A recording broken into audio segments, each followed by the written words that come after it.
সত্যিকার অর্থে কি যে বাংলা ছাড়া মনের ভাব প্রকাশ করা একেবারে সম্পূর্ণরূপে যায় বলে আমি মনেই করি না। আসলে আমরা দেশের বাইরে ছিলাম, বাবুকে নিয়ে আমেরিকাতে ছিলাম, তো সরাসরি এই শহীদ মিনার দেখিনি, কিন্তু সে বাঙালি কালচারে অভ্যস্ত, তো এজন্যে আজকে চাচ্ছিলাম যে ওকে এটা দেখাই।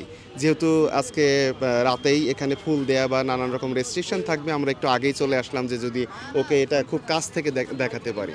এবং ও খুব কিউরিয়াসিটি ছিল, এবং ভাষার যে আবেগ, এই আবেগের সাথে যে আমাদের রং, সেই অনুযায়ী ওকে গেট আপ আমরাও চেষ্টা করেছি এর সাথে মিলেমিশে যেতে।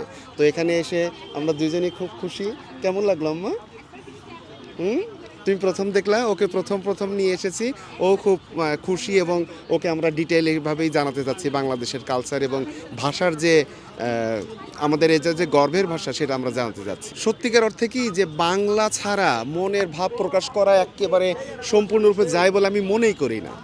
বাংলায় যে আন্তরিকতা, একটা নানান রকম টোনে যেভাবে সুন্দরভাবে বলা যায়, এটা অন্য কোনো ভাষায় এভাবে বলা যায় বলে মনে করি না। বাইরে যখন থাকি, কোনো একজন বাংলাদেশিকে পেলে যখন আমরা সেই কথাটা তাকে আবেগ দিয়ে, এই যে আমাদের আঞ্চলিক হোক, আঞ্চলিকের বাইরে যে শব্দগুলো হোক, সেগুলো যে বলার যে ভাব প্রকাশের যে একটা কি বলবো সুন্দর মাধুর্যময় ব্যাপার, সেটা একমাত্র বাংলা ভাষাতেই পাওয়া যায় বলে আমি অন্তত তাই মনে করি।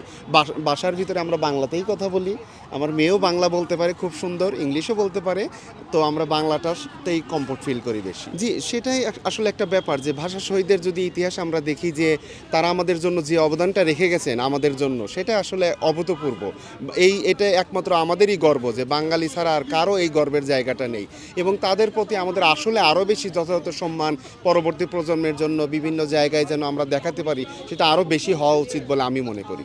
না, সেটা কোনোভাবেই হওয়া উচিত না। এই জায়গাটা আসলে অন্যরকম আবেগের জায়গা। এই জায়গাটাকে আমাদের সবসময়ের জন্য সম্মান করা উচিত, একটা দিনের জন্য না। সেই সম্মানের লেভেলটা যেন সবসময় থাকে, এটাই আমি মনে করি।